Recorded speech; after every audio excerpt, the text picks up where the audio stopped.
Yan, good day mga kasuki. Ito no, yung relo ang nakalagay ay Grand Seiko. Yan, Grand Seiko siya. Ito yung kanyang case.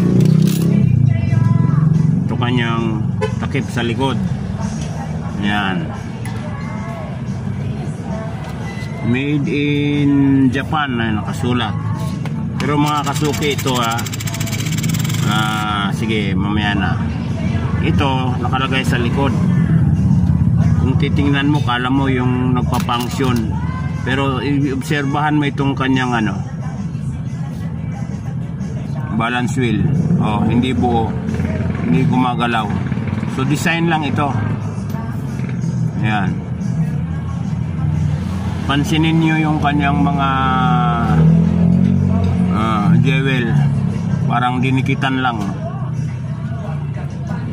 Tapos itong kanyang ratchet wheel, nung ginagalaw ko, hindi siya tunay. Kumbaga lang, dinesign lang. Kung titingnan mo, parang tunay na automatic, makikita mo sa likod. Oops, ayan. Ngayon, ito umaandar na mga kasuki. Ang andar niya parang automatic, pero hindi ganyan ang andar talaga ng talagang original na automatic. Mas fine ang takbo niya. Hindi katulad ng ganyan, parang hinto-hinto pa. Hinto-hinto na tuloy-tuloy. Ang original na automatic, mas fine ang takbo ng kanyang seconds.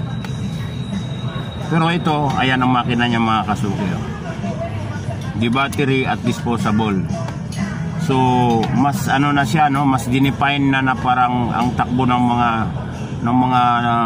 ngayon, ng mga ibang mga quartz, parang automatic na ang takbo. Bagong battery na ito mga kasuki, pinalitan ko na. Ito na yung battery niya, na dati local lang din, pinalitan natin ng medyo maganda. So yan, nung binuksan ko ito mga kasuki, hindi umaandar sabi ko, ano kaya nung nito? Ito pala yung likod ng ito pala yung likod niya. Ang galing di ba? Na-amaze ako, parang nakuha ako. Ano ito? Anong klase ito? Yung pala yung likod Ang galing Ngayon ito, nakapatong lang ito diyan. Ayan, ganyan siya. Di ba? Hindi mo kalain na di battery pala siya, pinatong lang pala ito. Ibang klase galing talagang ang tao talaga gumagawa ng mga pamamaraan para malaman, para pag unang tingin pa lang, pag hindi mo talaga alam at hindi mo susuriin ng maigi, fake pala. Ayan, so ayan na siya, bago na battery. Tapos nakalagayan mga ganito kasuki.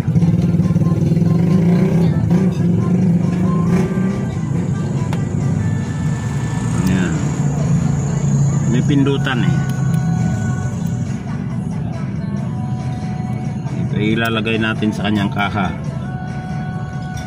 Hindi mo akalain na siya na di battery. Medyo matigas tanggalin. Ayan.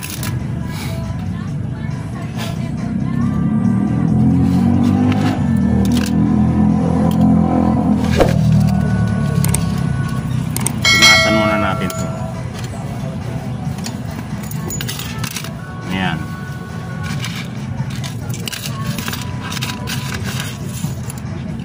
Ayan siya. Ang automatic mga kasuki, ang original, kahit tanggalin mo itong stem, tuloy-tuloy ang andar. Pero pag di battery, pag hinugot mo ang stem, hihinto. Ganun talaga yon. Pero may mga mga automatic mga kasuki na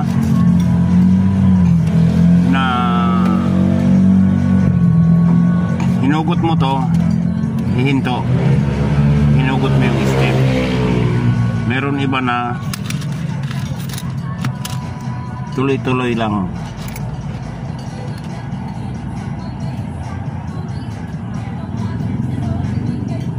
Yan, babalik muna itong stem nya. Kailangan masentro.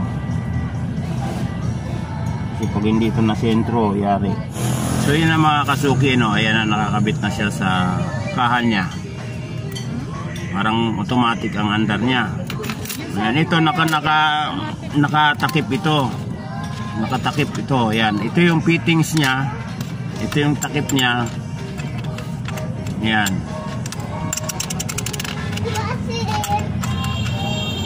Ito, hindi to siya diikot. Kala mo diikot kasi meron siyang mga gatlagat diyan mga kasuki. Dituklap lang pala ito. So yun. So, kuhan talaga ako. Akala ko automatic. Ang galing, no? Yung pala di battery. Ngayon lang ako nakabukas ng ganitong klase mga kasuki, no? Kumbaga ako nakuhan din na muntik nang mapaniwala na automatic. Iba talaga siya. So yan, kalagay, no, Grand Seiko, pero di battery pala siya. Yan. So pag bibili tayo ng mga relo, maging mapanuri tayo. Tingnan natin maigi. Yan. Kung tunay ba o fake ba, ganyan siya mga kasuki. Ayan na. Kasi may mga design talaga ng relo na mga ganito, Grand Seiko. Meron talaga yan mga kasuki. Pero mapansin natin, no, mas magaan. Di ba? So yun, maging ano lang mga kasuki, mga tip ko sa inyo. Tingnan nyo maigi dito. Kagaya niyan, no. Halimbawa yan, umaandar. Pero ito hindi umaandar. Oh, di ba? Tsaka hindi ganyan ang original na Seiko 5 automatic o Grand Seiko man yan. Itong dito may tatak yan, itong rotor nya, no? Itong pinaka train wheel bridge nya may tatak din yan ng Seiko. Ayan. Mas kuan yun, mas hindi katulad dito na masyadong napakakintab. Mas medyo kuan yun, mas medyo kuan ang bakal nya. Hindi ganyan na ano, parang upshaw yung pagkakintab niya.